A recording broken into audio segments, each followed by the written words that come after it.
So one of my favorite folklore writers is Hans Christian Andersen, and he wrote a story called The Wild Swans. Anyone familiar with that one? Oh, I love when I see nods. Yay! If you're not familiar with it, the basic premise is there's a girl who has 11 brothers, and she gets a stepmom, so you know how that's going to go. Because it can only ever go one way. You see step, and you go, oh no, I know how this is going to end. And so she curses the brothers and sends them out to be swans by day and men by night, and throws a lease out after them. And in the woods, she's visited by someone who says, there is a way to break the spell, but it's going to hurt, and it's going to cost you. And you're not going to be able to tell anyone about it. I think Hans Christian Andersen has a thing about women getting their voices cut out. I think it's a theme of his, I'm not sure why. But she has to take nettles in her hands, stinging nettles. Anyone ever done that? Ever picked a nettle? Yeah, you never forget, right? So she has to take these nettles, she has to gather them in her hands, she has to crush them into flax, she has to weave the flax into tunics, and she has to throw these tunics over her brothers, and from the beginning of this task to the end of this task, she may not speak, and she may not tell anyone what it is that she's doing and why. She finds her brothers. They can see that she's up to something, so they protect her as long as they can, but when they're swans, off they go into the skies, and she's left alone in the woods. And while she's there, some king comes along and says, I want that one. I don't know why. She can't speak. She's just a kind of a crazy little lady in the forest, but that's the one he wants, so he takes her home. And the bishop goes, I don't know about this lady. There's something kind of, don't you think? I mean, we found her in the woods, I'm not sure. And he's like, no, it's fine, she's pretty, I got this. That's all that matters. Cool story, bro. Seriously. So, of course, ultimately she is damned as a witch, and she's taken to the pyre, and at the last possible moment, her brothers swoop down, and she throws her tunics over top of them, and she's finished all but one arm of one tunic, and that's the one she throws over her youngest brother, and so he retains one wing for the rest of his life. So the spell is broken, but he's the reminder that it was always there. And so this song is for them, and it's called 11 Feathered Suns.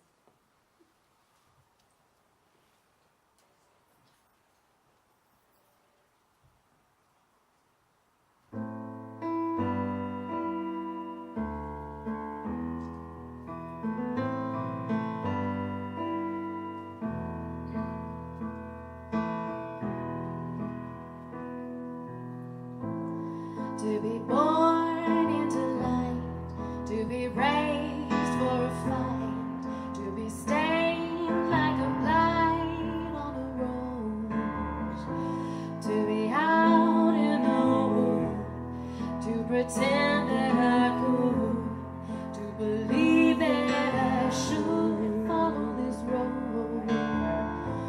Oh, please, are you hearing my pleas? Help me.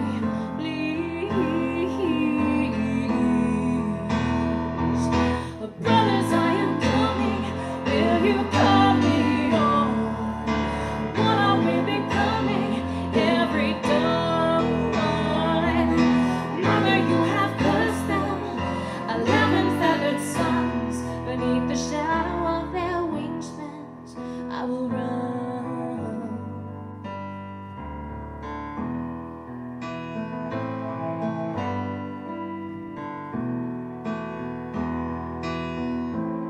To be found on a strand, to be given up land, to be crushed in my hands as they burn, to be silent and strong, to be cheered by the throng, to be caged for my song like a bird. Oh, please, are you hearing my pleas? Help me, please. Brothers, I am coming. Will you call me on? What are we becoming? Every dawn. Mother, you have cursed them.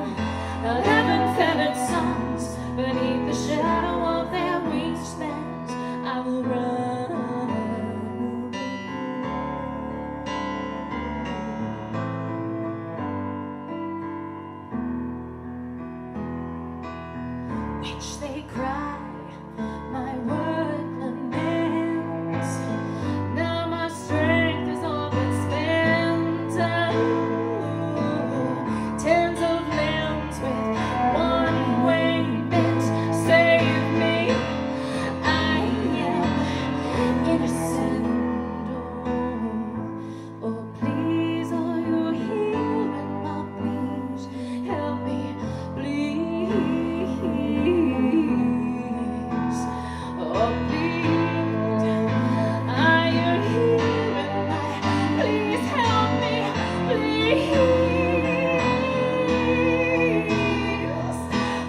but the shadow of their wingspans came undone.